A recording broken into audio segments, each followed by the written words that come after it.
When billionaire Arthur Harrison's son began to fade and every expert failed, a maid's 12-year-old daughter saw what no doctor could and changed everything. In a house built on wealth and silence, a boy was dying, and no one could explain why. 6 months. For doctors, countless tests, all pointing to nothing. His father demanded answers. The experts offered theories, but the truth was sitting quietly in the corner. A maid's daughter, 12 years old, watching what no one else could see. Because sometimes, the smallest eyes notice what the smartest minds overlook. And what she saw would expose pride, save a life, and change everything they believed about medicine and about themselves. This isn't just a story about sickness and science. It's the story of how one child's quiet observation shattered an empire of certainty. And before I forget, where are you watching from today? Leave a comment below. Enjoy the story. A child's eyes saw the truth hidden in a room full of experts. 12-year-old Lily traced the outline of a water ring on a glass coffee table. Her mother had missed it, which almost never happened. This giant house, all glass and cold white stone, was her mother's biggest job, and her mother, Sarah, never missed a spot. Lily wasn't supposed to be here. Not in the main atrium, anyway. She was supposed to be in the staff kitchen, finishing her homework. But her mother was working late again. The owner of the house, the billionaire Mr. Harrison, had doctors visiting. Again. Lily, away from the glass, Sarah whispered. Her voice was sharp, tired. Do not touch anything. Do not make a sound. I'm not. Lily whispered back, pulling her hand away. She tucked her blonde hair behind her ears. She knew the rule. Be invisible. A maid's daughter was even less than a maid. She was a ghost. She was just furniture that breathed. From their corner by the service hallway, Lily could see into the massive living area. It looked like a hospital ward. For doctors in dark suits stood around a long, white sofa. They spoke in low, serious voices. Arthur Harrison stood with them. He was a tall man who always looked like he was about to break something. His face was gray with worry. He wasn't looking at the doctors. He was staring at his son.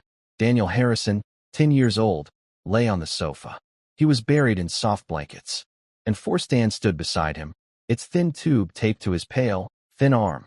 A private nurse, a stern-looking woman named Nurse Miller, watched a blinking monitor. Daniel was always sick. For 6 months, Lily had come here with her mother after school.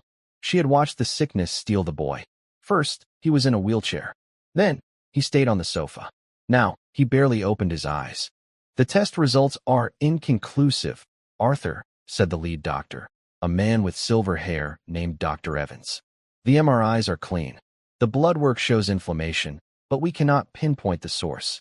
We've tested for every autoimmune disorder, every neurological condition. Inconclusive. Mr. Harrison's voice was a low rumble. He's fading. I pay you men a fortune. Find an answer. We are suggesting a new round of experimental treatments, Dr. Evans said smoothly. A clinic in Switzerland. Lily tuned them out. She wasn't listening to their words. She was watching Daniel. She watched the way his fingers rested on the blanket. She watched the blue veins under his paper-thin skin. Her mother said she stared too much. It's rude, Lily. People don't like to be watched. But Lily couldn't help it. She was a noticer. In her backpack, she carried her most prized possession. It was a small, leather-bound book. It was her great-grandmother's journal. Great-grandma Rose wasn't just a war veteran. She had been a battlefield nurse in World War II. She had served in field hospitals where there were no machines, no tests. All she had were her eyes. Lily had read the journal so many times, she knew parts by heart. The doctors see the fever. They see the wound. Rose had written in faded blue ink. They do not see the way the man's eyes flicker to the left. They do not notice the faint smell of almonds on his breath. They miss the small things. The war is loud, but the truth is almost always quiet. Lily lived by that. She watched for the quiet things. And she had noticed something about Daniel. She had seen it 3 times before. It was a symptom, but none of the doctors ever saw it. They were always too busy looking at their charts. It started now. It was silent. So silent, only a watcher would see it. First, Daniel's left hand, which had been relaxed, slowly curled. The pointer finger began to tap. A steady, rhythmic tap against his thumb. 1, 2, 3. Pause. 1, 2, 3. Pause. Lily's breath caught. He just seems so weak, Mr. Harrison was saying, his back to his son. He has no energy, no? His vitals are stable. Nurse Miller interrupted, her eyes on the monitor. Blood pressure is steady. Look at him. Lily wanted to scream. Stop looking at the machine. Now the second thing happened. Daniel's head, resting on the pillow, gave a tiny, almost invisible jerk to the right. It was not a seizure. It was not a tremor. It was a single, sharp tick. The tapping in his hand got faster. We believe a change of environment is crucial, Dr. Evans said, holding a tablet. The air quality in the Alps. He's doing it again, Lily whispered. Her mother grabbed her arm. Hush, Lily. What did I tell you? He's doing the thing with his hand, Lily insisted, her voice a little too loud. The room went silent. All four doctors, the nurse, and Arthur Harrison turned. They all looked at the small, blonde girl in the hallway. Lily felt her face burn red. Her mother's fingers dug into her arm like claws. Sarah, what is the meaning of this? Mr. Harrison snapped. His grief made him mean. Get your daughter out of here. I apologize, sir. Right away. Lily, let's go. Now. Sarah's voice was trembling. She was going to be fired. Lily knew it. But he's doing it, Lily said, pulling free of her mother's grip. She stepped out of the shadows and into the giant, sun-filled room. She felt as small as a bug under a magnifying glass. Dr. Evans looked insulted. Young lady, this is a private medical consultation. His hand, Lily said, pointing. She was terrified, but the words tumbled out. Look at his hand. The left one. Everyone looked at Daniel. The boy's hand was perfectly still. The tapping had stopped. The head jerk was gone. Lily's heart sank. It was gone. There is nothing wrong with his hand, Dr. Evans said, his voice dripping with annoyance. It was tapping, Lily stammered. His pointer finger. 3 times. And then his head jerked. He does it every time before he gets one of his bad spells. Nurse Miller scoffed. A bad spell. We are monitoring for seizure activity. There is none. It's not a seizure, Lily said. It's different. It's smaller.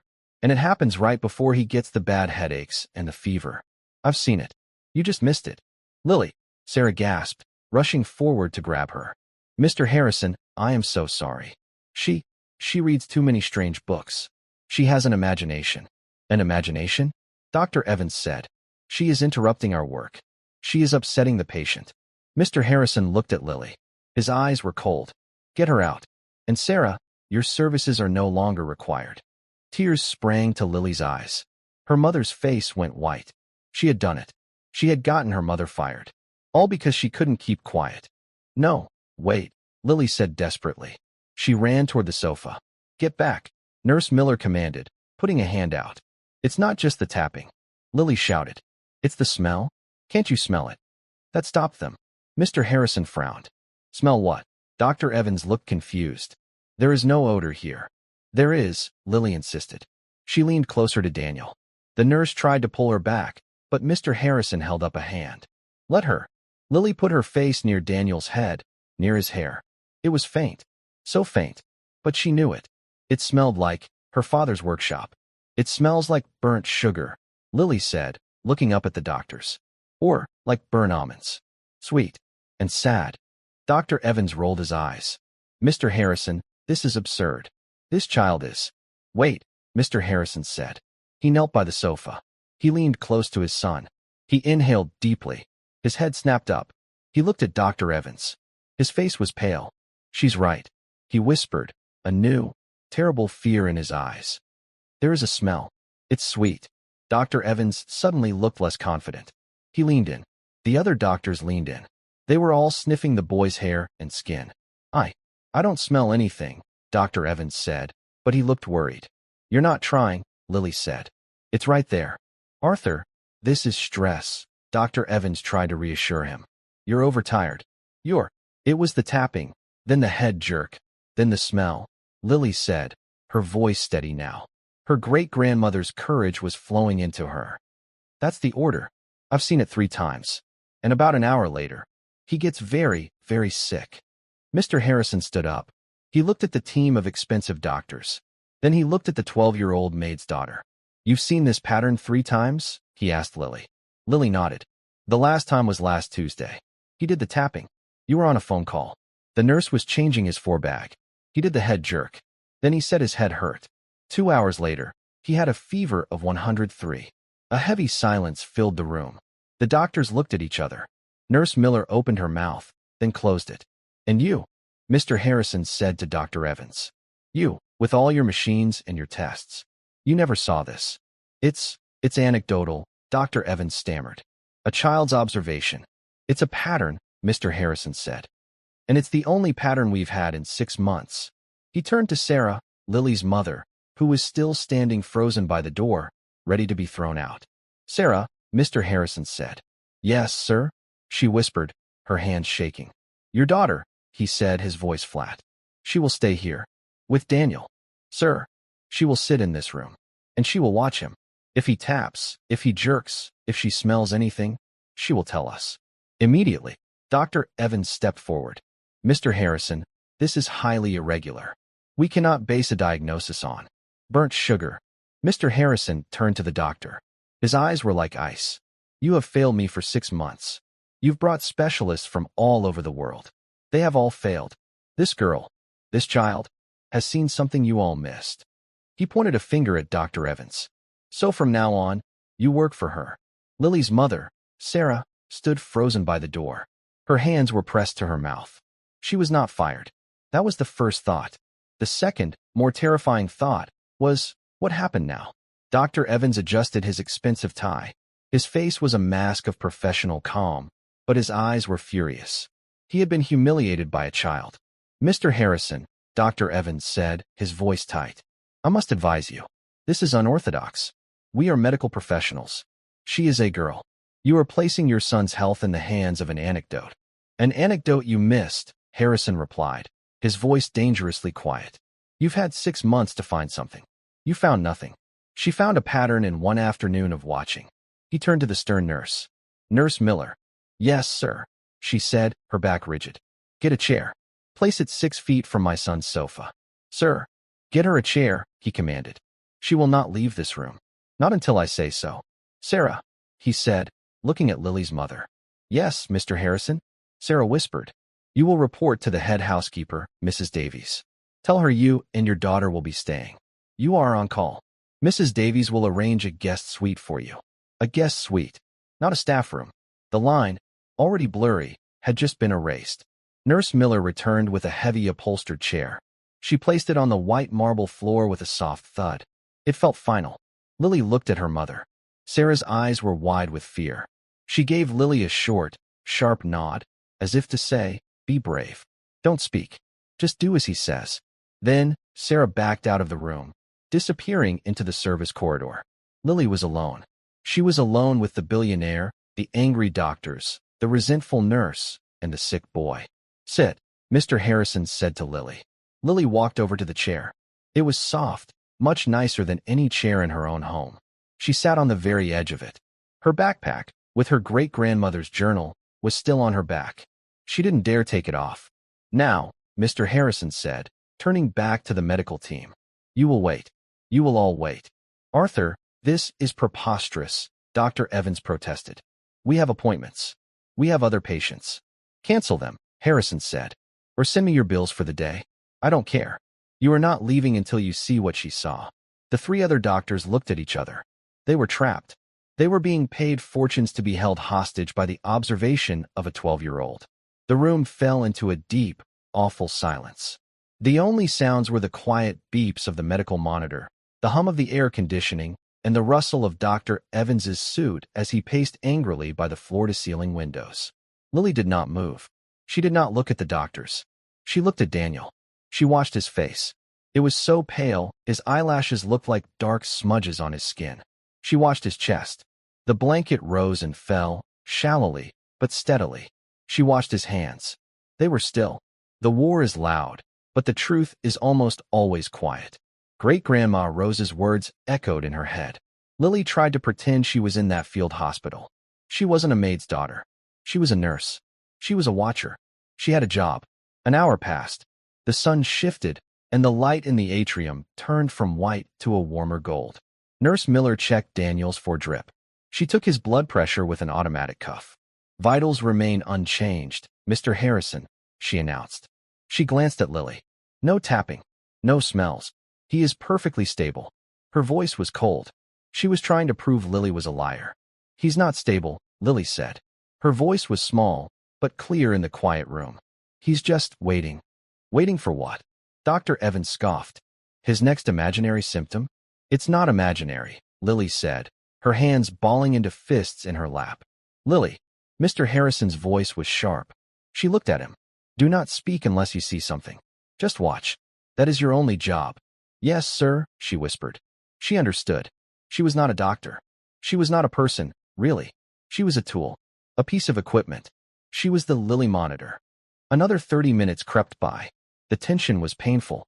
One of the younger doctors cleared his throat. Dr. Evans, perhaps we should review the latest. Quiet, Mr. Harrison commanded. And then, Lily saw it. She leaned forward. Her heart started to pound. What is it? Harrison demanded, seeing her move. His hand, Lily breathed. His left hand. Look, everyone stared at Daniel's hand. It was happening. The pointer finger. It slowly, deliberately, began to tap against the thumb. 1, 2, 3. Pause. 1, 2, 3. Pause. It was exactly as she had described. It was not a tremor. It was rhythmic. It was specific. My God, Mr. Harrison whispered. He moved closer to the sofa. Dr. Evans stared, his mouth slightly open. He had never seen this. He had only ever seen the reports. The numbers. The charts. It's a focal-aware seizure, Dr. Evans said quickly, recovering himself. A simple partial seizure. It's localized. It's not. Wait, Lily said. The next part. As they all watched, Daniel's head gave that tiny, sharp jerk to the right. A single, muscular tick. That, Lily said. He always does that second. It's part of the same seizure cluster, obviously, Dr. Evans said, but he was watching Daniel with a new, intense focus. Now, Lily said, her voice dropping. The smell. She stood up from her chair and walked the few steps to the sofa. She leaned over the boy. Nurse Miller started to object, but Mr. Harrison waved her to silence. Lily inhaled near Daniel's hair. It was there. Faint, but stronger than before. The smell of burning sugar. A sweet, metallic, sick smell. It's here, she said, looking at Mr. Harrison. Harrison knelt beside her. He sniffed. His face went gray. Yes, it's stronger. He looked at Dr. Evans. You smell this. It was not a request. Dr. Evans, the top neurologist in the state, looked deeply uncomfortable. But he bent down and put his nose near the 10-year-old's head. He was silent for a long moment. He inhaled again. It's faint, he said. He sounded shaken. Acetone. No. It's fruity. Or, yes, like burnt sugar. He straightened up. The look of arrogance was gone. He looked confused. He looked, for the first time, afraid. What is it? Mr. Harrison demanded. What does that mean? Tapping, a head jerk, and a sweet smell. Dr. Evans looked at his colleagues. They looked just as baffled. I don't know, Dr. Evans admitted. A sweet smell can indicate diabetic ketoacidosis, but his blood sugar is normal. It can be a sign of certain metabolic disorders. But we've tested for those. We've tested for everything. Test again, Harrison ordered. But we don't know what to test for. Dr. Evans said, his frustration rising. This combination of symptoms, it's not in the literature. A focal seizure followed by this specific olfactory, it's not a known syndrome. Then find it, Harrison said. It could be nothing, Nurse Miller said, her voice sharp. It could be the soap. It could be the laundry detergent. It's not, Lily said. It's him. It's coming from him. And how would you know? The nurse snapped. Because, Lily said, it only happens when the tapping starts. The rest of the day, he just smells like a boy. But when he does the tapping, he smells like this. It's like the sickness is coming out. Daniel's eyes flickered open. He moaned. My head, he whispered. His voice was a dry rasp. Nurse, my head hurts. Lily looked at the clock on the wall. It's starting, she said to Mr. Harrison. Just like last Tuesday. First the tapping, then the smell, now the headache. The fever comes next. Mr. Harrison looked at Nurse Miller. His medication. Now. Yes, sir. The nurse hurried to prepare a syringe. Dr. Evans was watching Lily. He was no longer looking at her as a child. He was looking at her as a variable he could not explain. How long have you suspected this? He asked her. Lily shrank back a little. I don't suspect, sir. I just watch. She has a book, Sarah said. Everyone turned. Lily's mother was standing in the doorway. She held a glass of water for Lily, but she was too scared to enter the room. "Mr. Harrison, sir," Sarah said, her voice shaking. Her great-grandmother. She was a nurse. In the war. She wrote a journal. Lily, she reads it all the time. It taught her to notice things. Mr. Harrison looked at Lily, at the backpack she still wore. "The journal," he said. "Show it to me." Lily's hands went to her backpack straps. She felt like she was being asked to hand over a piece of her own body. That journal was private. It was Rose's. But the most powerful man she had ever met was looking at her. Slowly, she slipped the backpack off her shoulders. She unzipped the main pocket. She pulled out her schoolbooks, her pencil case. And at the bottom, wrapped in a thin piece of cloth, was the small, worn leather book. She walked forward and handed it to Arthur Harrison. He took it. He unwrapped the cloth. He opened the fragile, yellowed pages. The room was silent as he read the elegant, faded script from 1944. He read for a full minute. Then he looked up, not at Lily, but at Dr. Evans. "She writes here," Mr. Harrison said, his voice holding a strange new respect. "The machines can tell you if a heart is beating, but they cannot tell you why it is beating. They cannot see the spirit. They cannot see the small changes that warn of the coming storm. The truth is in the details the doctors are too proud to see." He closed the book gently. He handed it back to Lily. "You will stay, Lily," he said. "You will not just watch. You will tell Dr. Evans what you see. You will tell him what you think." "Sir, I must object," Dr. Evans said. This is the new plan," Dr. Harrison said, his voice like iron. "You and your team will work from this room. You will not leave. You will have your computers, your phones. You will research burnt sugar and focal seizures. You will test for every metabolic disorder you missed. And your primary source, your consultant, is this 12-year-old girl. Now get to work." The vast living room, once a showpiece of cold, modern wealth, had become a prison. Dr. Evans and his 3 colleagues claimed the giant marble dining table. They opened laptops. They plugged in portable hard drives. They spoke in low, fast voices. Run a full metabolic panel. Again, Dr. Evans ordered one of his team. But this time, flag for all branch-chain amino acids. The smell, that burnt sugar, it's characteristic of one thing. "You're thinking MSUD?" the younger doctor asked. "Of course I'm thinking MSUD," Dr. Evans snapped. "Maple syrup urine disease. It's rare, but the olfactory signal is unmistakable." "But doctor," the third doctor, a woman, interjected, "MSUD is congenital. It presents at birth. The boy is 10. He was healthy until 6 months ago. It doesn't fit the timeline.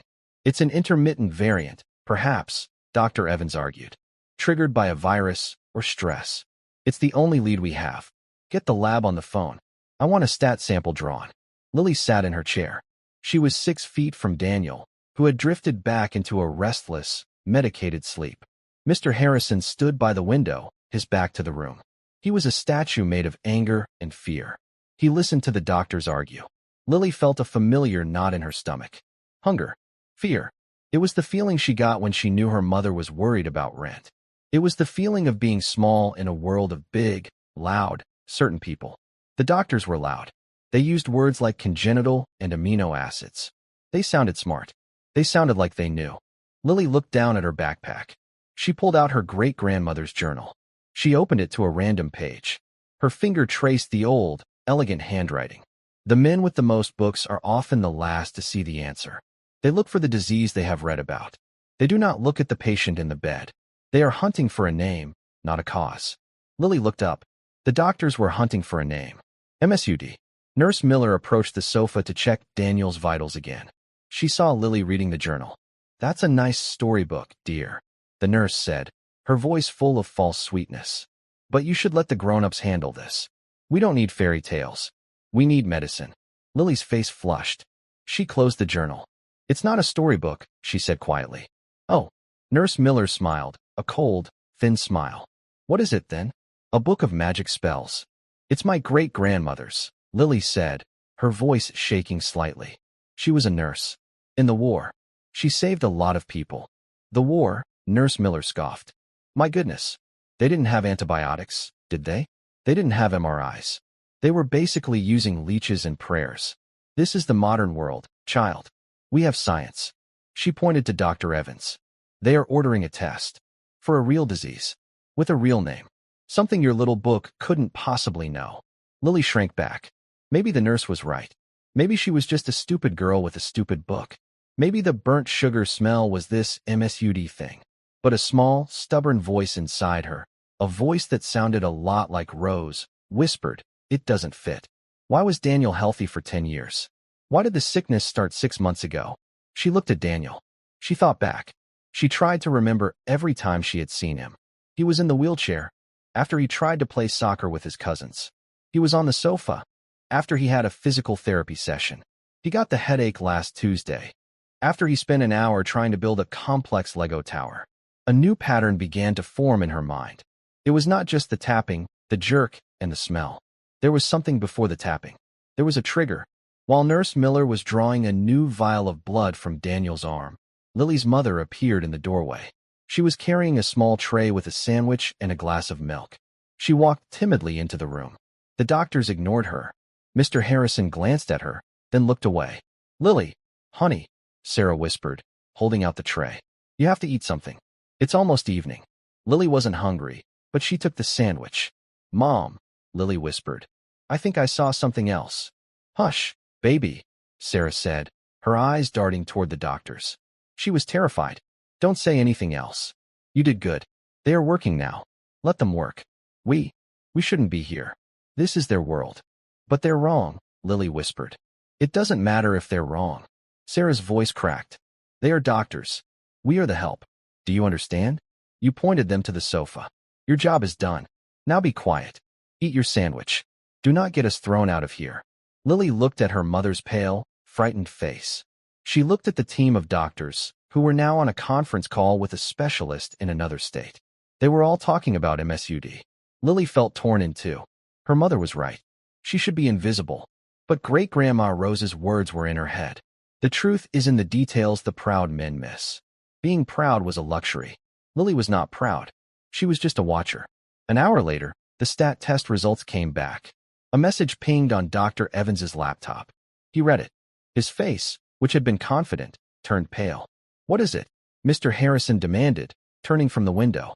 "The test," Dr. Evans said, his voice flat. "The metabolic panel for maple syrup urine disease." "And it's negative," Dr. Evans said, disbelief in his voice. "Completely, totally normal. He doesn't have it." The room was plunged back into silence. The only lead they had, the only real disease they could name, was a dead end. The younger doctor threw his hands up. "Then we're back to square one. There is no known condition that combines these symptoms." "There must be," Harrison growled. "Arthur, we've tested for everything," Dr. Evans said, his voice rising in frustration. "Neurological, autoimmune, metabolic, genetic. We have nothing. The symptoms, the tapping, the smell, they are anomalies. They don't connect." "Yes, they do," Lily said. Every head in the room turned to her. Her mother, who had been hiding in the hall, gasped. Nurse Miller rolled her eyes. "Oh, please. Not again." Lily stood up. Her legs were shaking, but she held the leather journal in her hands. She held it like a shield. "What did you say?" Mr. Harrison said, walking toward her. "They do connect," Lily said, her voice clearer now. You're looking at the wrong part. You're looking at the sickness. You're not looking at what happens before the sickness." Dr. Evans looked insulted. "And what happens before, little girl?" "He gets tired," Lily said. Dr. Evans stared. "He gets tired. Of course he gets tired. He's critically ill. That is a result, not a cause." "No," Lily insisted. "Not sleepy tired. His muscles get tired. I've seen it. He tries to do something. He tries to build with his Legos, or eat with a fork, or stand up. He tries really, really hard. And his muscles, they just stop. They give out. He gets weak." She pointed at Daniel. "And then, maybe a few minutes later, the tapping starts. And then the head jerk. And then the smell. And then the headache." She looked straight at Dr. Evans. "It's not the sickness that makes him tired. It's the trying that makes him sick." A new, strange silence fell over the room. Mr. Harrison looked at Dr. Evans. The doctor's face was a blank mask. He was processing this. "Uh-huh," the female doctor at the table said, her eyes widening. "Uh-huh, Dr. Evans. If the trigger is muscular exertion, if it's an exercise-induced event." Dr. Evans's eyes snapped to hers. The arrogance was gone, replaced by a frantic, academic spark. A metabolic myopathy, Dr. Evans whispered. A channelopathy. The muscles fatigue, they can't recover, and they release a toxin. A byproduct. And that is what we are smelling. And that is what is causing the focal seizure. He turned to his team. We've been hunting for the wrong thing. We've been testing his blood while he's at rest. We need to test him after an event. He looked at Mr. Harrison. Arthur, this is a breakthrough. This changes the entire field of inquiry. Mr. Harrison did not look at Dr. Evans. He was looking at Lily. He was looking at the small girl in the oversized chair, clutching a 70-year-old book. We need to trigger an event, Dr. Evans said, his mind racing. We need to induce muscle fatigue. Gently, so we can draw blood at the precise moment of failure. No, Mr. Harrison said. Dr. Evans stopped. Arthur, it's the only way to be sure. We have to. You will not trigger anything in my son, Harrison said. You will not hurt him. We will wait. And this time, he said, turning to Lily, you will tell us when it's about to begin. You will tell us when you see the trying. Lily nodded, her heart hammering. She had done it. She had changed their path. Nurse Miller stood in the corner, her arms crossed, her face a mask of pure fury. She had been wrong. The magic book and the girl had just beaten her modern science. The silence in the atrium stretched for 2 hours. It was a heavy, ugly silence. The doctors sat at the marble table. They stared at their screens. They had run out of ideas. Their grand theory about MSUD was wrong. They were back to zero. Nurse Miller busied herself, checking the monitors. Her movements were sharp, irritated. She avoided looking at Lily. Lily sat in her chair. She was a statue. She watched Daniel. She watched him breathe. She was waiting. She didn't know what for. She just knew she had to wait. Her mother, Sarah, came in and out. She brought Lily a bottle of water. She brought a warm cloth for Daniel's forehead. She moved like a mouse, desperate not to be noticed by the annoyed doctors. Lily opened her great-grandmother's journal. She needed to hear Rose's voice. Her finger found a passage she had marked. Men of medicine are impatient. They want to cut, to inject, to act. They forget that the body has its own language. It speaks in its own time. True healing begins not with a needle, but with patience. You must wait for the body to tell its secret. Lily closed her eyes. I'm waiting, Grandma Rose, she thought. I'm listening. Mr. Harrison stood by the window. He had not moved. He was staring at the gardens, but he saw nothing. He was a man made of coiled steel, ready to snap. This is pointless, Arthur, Dr. Evans finally said, breaking the silence. He's stable. The event is over. Whatever that was, it's gone. We're wasting our time. We should move him to the hospital. We need a full neurology team, not this. He gestured vaguely at Lily. You said you'd wait, Mr. Harrison said, his voice flat. He did not turn around. We waited. We saw the tapping. We saw the smell. The tests were negative. It was a dead end. It wasn't, Lily said. Her voice, though small, cut through the tension. Dr. Evans sighed, turning to her. Child, we have explained this. The test for MSUD was negative. Your burnt sugar theory was wrong. My theory wasn't burnt sugar, Lily said, standing up. She felt a new, cold bravery. My theory was the pattern. You're still not looking at the trigger. The muscle fatigue idea? Dr. Evans scoffed. It's too vague. It's not a diagnosis. Then watch, Lily said. She pointed. He's waking up. Daniel Harrison was stirring. His eyes flickered open. He looked around, his gaze foggy from the pain medication. Mr. Harrison, Lily said, her voice sharp. Come here. Watch. Harrison turned from the window. He crossed the room in 3 long strides. The doctors all stood up, sensing a shift. Daniel, Mr. Harrison said, his voice softer than Lily had ever heard it. Son, how are you feeling? Thirsty, Daniel whispered. His voice was a dry rasp. My, water. He lifted his right arm. He was trying to reach for the glass of water on the side table, just inches from his hand. His arm trembled. The muscles in his forearm stood out, tight, like wires. He was fighting. He was trying. Lily held her breath. That's it, she whispered. That's the trying. Daniel grunted, frustrated. He couldn't make his hand grip the glass. His fingers brushed it. The glass tipped, spilling ice water onto the expensive blankets. I can't, Daniel panted. He was exhausted from the tiny movement. His arm fell back to his side, useless. It's okay, son, Mr. Harrison started to say. No, Lily shouted. It was so loud, everyone jumped. Wait, look at his other hand. They all snapped their gaze to Daniel's left hand, which lay palm up on the sofa. It was starting. The pointer finger, tapping against the thumb. 1, 2, 3. Pause. 1, 2, 3. Pause. There, Lily breathed. It's the trigger. The muscle failure. Now the sickness comes. My God, the female doctor whispered. She's right. As they watched, Daniel's head gave the small, sharp jerk to the right. Dr. Evans was galvanized. He did it. He's repeating the pattern. The smell, Lily said, leaning in. It's starting. It's faint, but it's here. Draw the blood, Mr. Harrison ordered. No, wait. Dr. Evans shouted. He was a different man now. He was a scientist on the edge of discovery. Don't draw it yet. We need to test it during the peak. We need the full-blown event. You said you wouldn't hurt him, Lily accused. I'm not. I'm just waiting for the body to tell its secret, Dr. Evans said, throwing her own words back at her. They waited. The tapping in Daniel's hand got faster. The sweet, burnt sugar smell grew stronger, filling the air around the sofa.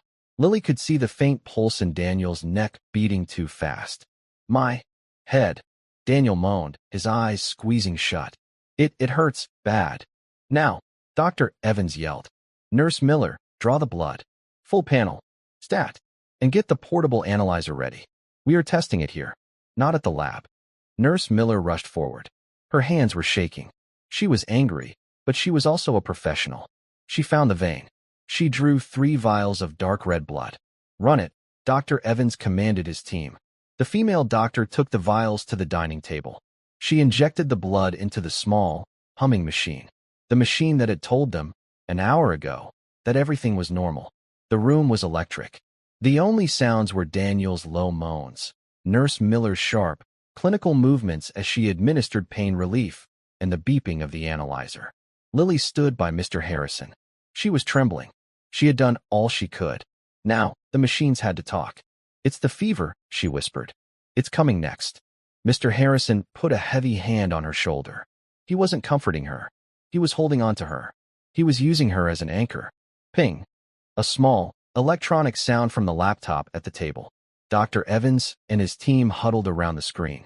Lily watched their faces. She saw confusion. Then she saw disbelief. No, Dr. Evans whispered, staring at the numbers. That's not possible. What is it? Harrison demanded. What's wrong? The potassium, Dr. Evans said, his voice full of awe. His serum potassium level it's 8.2. It's astronomical. What does that mean? Harrison growled. It means he should be dead, the female doctor said, looking up. A level that high. It causes immediate, fatal cardiac arrest. But his heart it's still beating.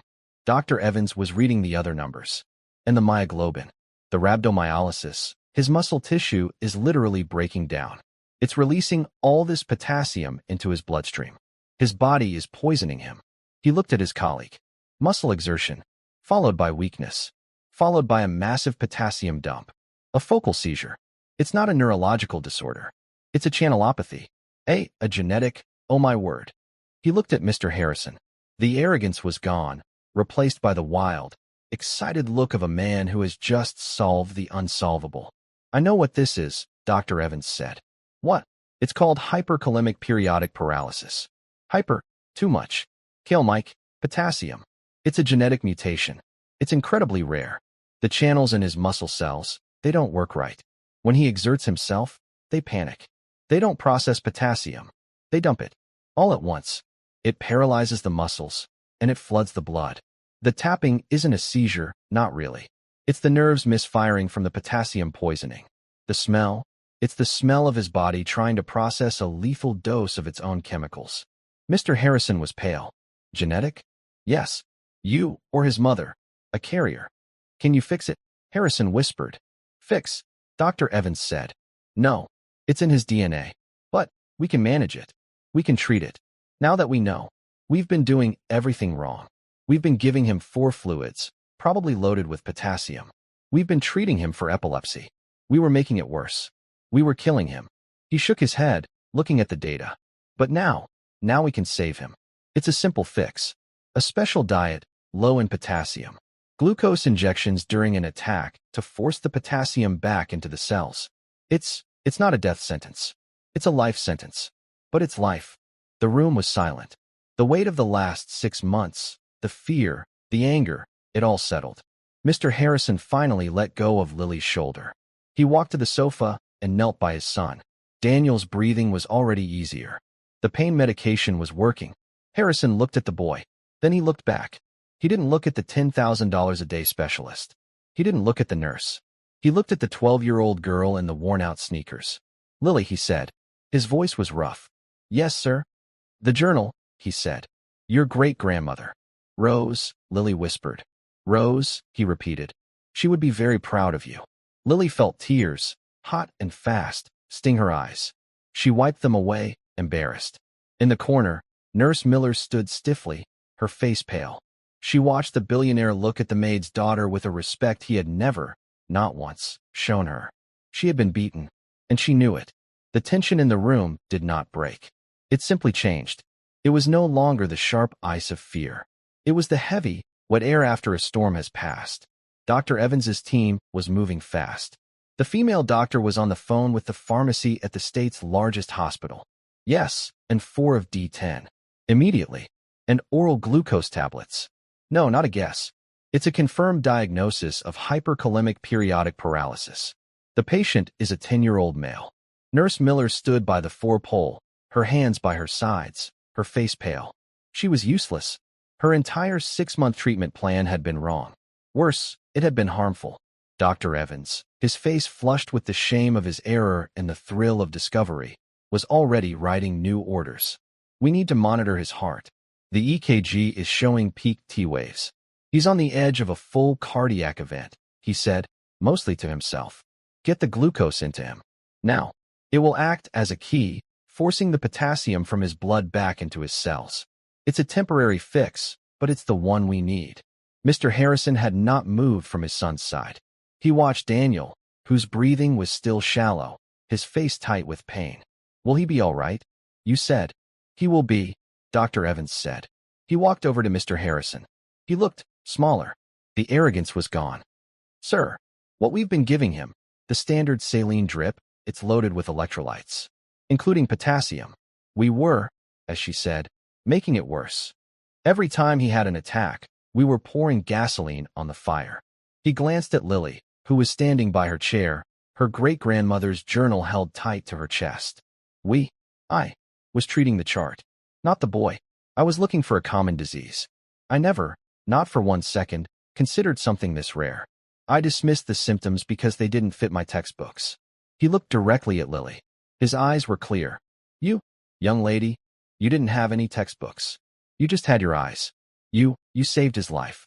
I have been a doctor for 30 years. I have never been more wrong. And I have never been more grateful to be proven wrong. He gave her a small, formal bow. Thank you. Lily didn't know what to say. You're welcome, sir. A few minutes later, a new 4-bag was hung. The clear, sugary fluid began to drip into Daniel's arm. The effect was not instant. But after 10 minutes, something remarkable happened. Daniel's breathing deepened. The pained, tight look on his face relaxed. His left hand, which had been curled and tense, went soft. He opened his eyes. He looked at his father. Dad, he whispered. I'm here, son. Mr. Harrison's voice was thick. The headache. It's fading. It's going away. It was the first time in 6 months that the pain had stopped without heavy, mind-numbing medication. Mr. Harrison put his head down on the edge of the sofa, his large shoulders shaking. He was weeping in silence. Lily's mother, Sarah, who was still by the door, put a hand over her own heart. She saw the miracle. She saw the billionaire crying. And she saw her own daughter, standing in the middle of it all, the one who had made it happen. Mr. Harrison composed himself. He stood up. He was once again the man in charge. But something was different. His eyes were not cold. They were clear. He looked past the doctors. He looked straight at Nurse Miller. She flinched. She knew what was coming. Nurse, he said. His voice was quiet. Mr. Harrison, you have been in my employ for 6 months, he said, his voice level. You have been in this room every day. You have watched my son suffer. I followed Dr. Evans's orders. I monitored his vitals. You did, Mr. Harrison interrupted. You did your job, as it was written on a chart. But today, you did something else. You heard this child, he pointed to Lily, offer the truth. You heard her offer a new observation. A vital observation. And what did you do? Nurse Miller was silent. Her face was gray. You scoffed, Mr. Harrison said. You called her book a fairy tale. You told her to let the grown-ups handle it. Your pride, your arrogance, almost cost my son his life. You were more concerned with being right than with him. You are dismissed. Sir, you can't. A car will be ready for you in 10 minutes, he said, turning his back on her. You will leave this house. You will not be given a reference. Now go. Nurse Miller stared at his back. Her lip trembled. She looked at Dr. Evans, who refused to meet her gaze. She looked at Lily. Her eyes were full of a cold, black hatred. Then, she turned, and with as much dignity as she could find, she walked out of the room. She was gone. Mr. Harrison let out a long breath. He turned to Sarah. Sarah, he said. Yes, sir, she whispered, terrified. Your duties as a maid are over. You are, from this moment, my daughter's and my son's guest. Mrs. Davies will move you to the East Wing. You will have the suite overlooking the ocean. You will eat your meals with us. You are family now. Sir, I couldn't, Sarah stammered. I'm the help. You are the mother of the girl who saved my son, Harrison said, as if that explained everything. That is all that matters. Now, please, take your daughter. Get some rest. Both of you. He looked at Lily. I want you here tomorrow, Lily. Not as a watcher. As a friend. Daniel. He's going to need a friend. 3 days passed. The change in the Harrison mansion was total. The house, once cold and silent as a hospital, was now different. There was still a medical presence, but Dr. Evans and his team were consultants, not guards. They were cheerful. They were excited. They were witnessing a recovery they had thought impossible. Daniel was sitting up in his own bed, in his own room. The 4-pole was gone. The monitors were gone. His color was back. Lily sat on the floor of his bedroom. It was a room bigger than her entire apartment. They were playing a game of Go Fish. Got any sevens? Daniel asked. He was smiling. Lily had never seen him smile. Go fish, Lily said, smiling back. You're better at this than my last nurse, Daniel said. She always let me win. That's because she wasn't really playing, Lily said. She was just managing you. But you're not, he said. You're just here. He put his cards down. You know, I heard you. That day. In the big room. Lily looked up. You were awake? Sort of. In and out. I heard the doctors. I heard my dad. And I heard you. They all sounded loud. Angry. Scared. But your voice. He thought for a moment. Your voice was quiet. You sounded like you were just telling the truth. He looked at her. Thank you. You saw me. When they were all looking at the machines, you saw me. Lily's heart felt full. My great-grandma taught me, she said. The one in the book? Lily nodded. She said the truth is almost always quiet. Down the hall, in a luxurious guest suite, Sarah was trying to make her own bed. A housekeeper, a woman she had worked with for a year, rushed in. Mrs. Martinez, please, the housekeeper said, horrified. You must not do that. That is my job. Sarah dropped the sheet. I'm sorry, Maria. I'm not used to this.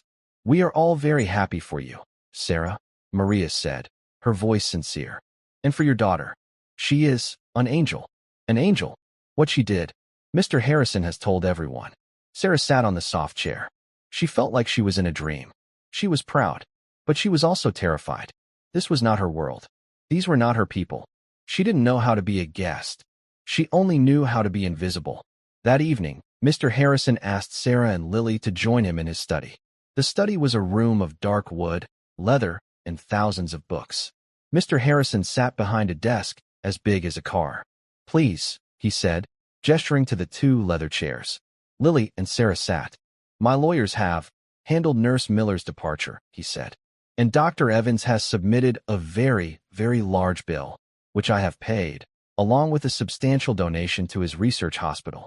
He has also, I should add, co-authored a paper on Daniel's case. Your name, Lily, is in the acknowledgments. Lily's eyes went wide. But that is not why I asked you here, Mr. Harrison said. He opened a desk drawer and took out a checkbook. Sarah, he said, you have lost your job. Because of me. Because of this. I want to compensate you. For your time. For your courage. And 4, well, for everything. He wrote a check and slid it across the desk. Sarah looked at it. Lily looked too. There were so many zeros, Lily's head swam. It was more money than her mother would make in 10 lifetimes. Sarah put her hands in her lap. She pushed the check back. "No, sir," she said.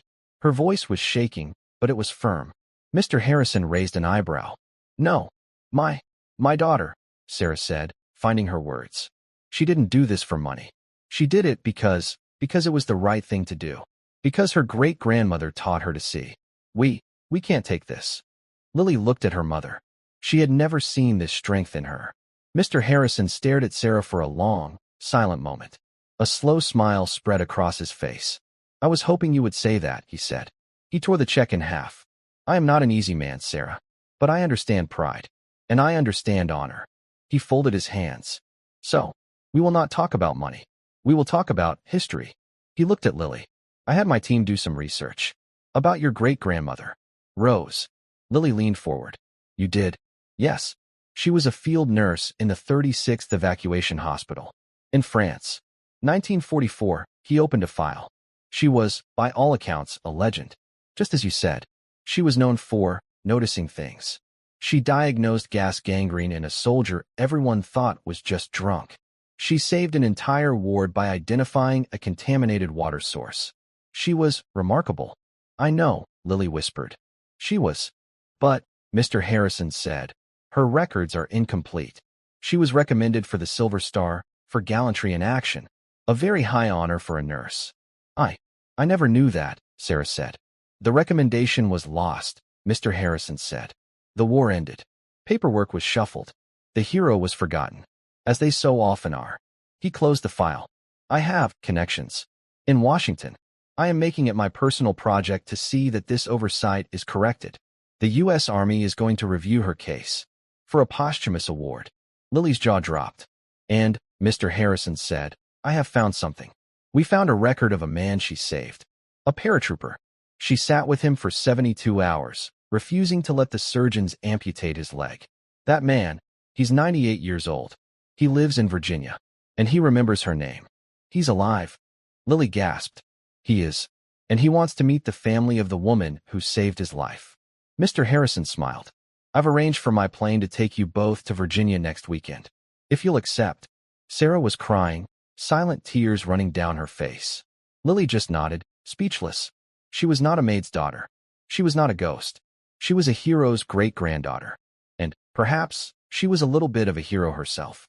The next weekend, Lily and her mother stepped onto a private jet. It was all cream-colored leather and polished wood.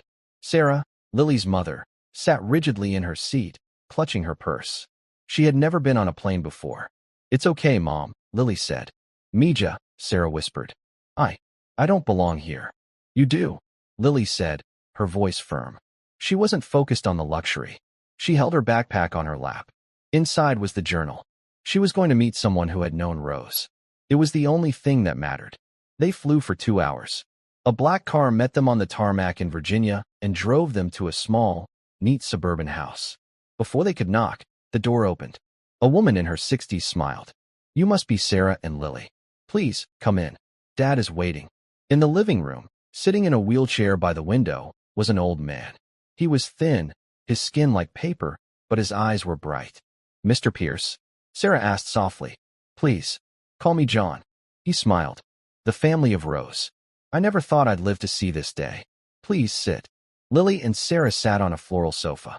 "It's an honor to meet you, sir," Lily said. "No, child," John said. "The honor is all mine. You look like her a little. Around the eyes." She had sharp eyes. Kind, but sharp. She didn't miss anything. Lily felt a shiver go up her spine. "Mr. Harrison. He told us you knew her," Lily said. "In the war." "Knew her?" John let out a small, dry laugh. "Young lady? I owe her. I owe her every day I've had since 1944. He tapped his left leg. "Shrapnel," he said, his eyes going distant. The wound was a mess. The surgeon, a major, he said it was gas gangrene. He said, "We take the leg, or you're dead in 48 hours. They had the tools laid out. Lily leaned forward. Her mother put a hand to her mouth. "I was 19. I was terrified. And then she came in. Your great-grandmother. She put her hand on the surgeon's arm. She said, "Stop, Major." He chuckled. He was furious. But Rose, she wasn't afraid. She said, "He doesn't have gangrene." The doctor said, "Look at it. It's dying." And she said, "No, smell it." The doctor looked at her like she was crazy. But she said, "Gangrene smells like rotten meat. This smells like hot pennies. It's not infection. The shrapnel is still in there, cooking him from the inside. That's the smell." Lily's hands flew to her own mouth. "It smells like burnt sugar." John's eyes met hers. The doctor, he didn't believe her. He wanted to cut, but she shamed him into checking the x-ray first. She was right. My leg was full of metal. She saved me. She did more than that, John said, his voice thick. The surgeon walked away. He was too proud. But Rose, she stayed. She spent 2 days, with just a pan of saline and tweezers, picking out those metal bits. She never slept.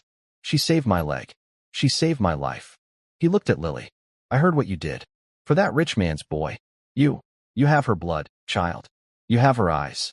Lily's whole body was trembling. She wrote it all down. She handed the small, leather journal to him. The old man's hands shook as he took it. He held it to his face. "I never saw her sit," he said, tears in his eyes. "She was always working, always watching." He handed the journal back. "That is a precious thing. You keep that. You be it." Then he wheeled himself to a small desk, pulled out a dark blue box, and wheeled back. "The army, they gave me this for that wound," he said. He opened the box. Inside, on faded silk, was a purple heart medal. "Oh no, sir," Sarah gasped. "We couldn't. I am 98 years old," John said, his voice suddenly strong. "I have no children. I've had this medal for almost 80 years. And I have known, every single day, that it belongs to her. The army, they forget. Paperwork gets lost. But the men who were there, we don't forget. A hero is a hero." He pressed the box into Lily's hands. "You take this," he said. "It belongs to her. You remember the blood that's in you. It's the blood of a woman who wasn't afraid to tell the proud men they were wrong." Lily closed her hands around the box. It was heavy. It was real. 2 weeks later, the Harrison mansion was quiet. But it was the quiet of a home, not a hospital. In the back garden, Daniel Harrison was throwing a baseball. His arm was weak, but he was throwing it. "Okay, a little harder this time," he called out. Lily, standing 10 feet away in a brand-new glove, caught the ball. "You're getting better," she said. "My new diet," he said, puffing. "It's weird. No bananas. But I'm not sick. I haven't had a bad spell in 16 days. "That's because they're not bad spells," Lily said. "It's just hyperkalemic periodic paralysis. It's just a name." "You're a weirdo, Lily," he said, smiling. "But I'm glad you're here." "Me too," she said, throwing the ball back. Nearby, her mother, Sarah, sat at a patio table with a laptop. She was no longer a maid. Mr. Harrison was training her to be the new estate manager. Dr. Evans had called. The medical paper on Daniel's case, with Lily's name in the acknowledgments, was published. The army had also called. They were officially reviewing Rose's service record for a posthumous award. Lily reached into her pocket. She touched the cool metal of the Purple Heart. Daniel missed the catch. The ball rolled to her feet. "Sorry," he called. Lily picked it up. She looked at the giant glass house. She looked at her mother, her brow furrowed in concentration. She looked at Daniel, a boy who was alive because she had listened. A child's eyes saw the truth hidden in a room full of experts. Lily realized her great-grandmother's journal wasn't just a book of memories. It was a book of instructions. She wasn't a ghost. She wasn't invisible. She wasn't just a maid's daughter. She was a watcher. She was a noticer. And she was just getting started. "It's okay," Lily called back, raising her glove. "Try again." And that brings our story to a pause for now. Whenever I share one of these tales, my hope is that it offers you a little escape from the everyday, a moment to simply drift away. I'd love to hear what you were up to while listening, maybe unwinding after a long day, cruising on a late-night drive, or just relaxing at home. Leave a comment. I truly read every single one. If you want to make sure we meet again, hitting like and subscribing really helps. We're always looking to make our stories better, so any feedback you share in the comments is more than welcome. Thank you for sharing this time with me.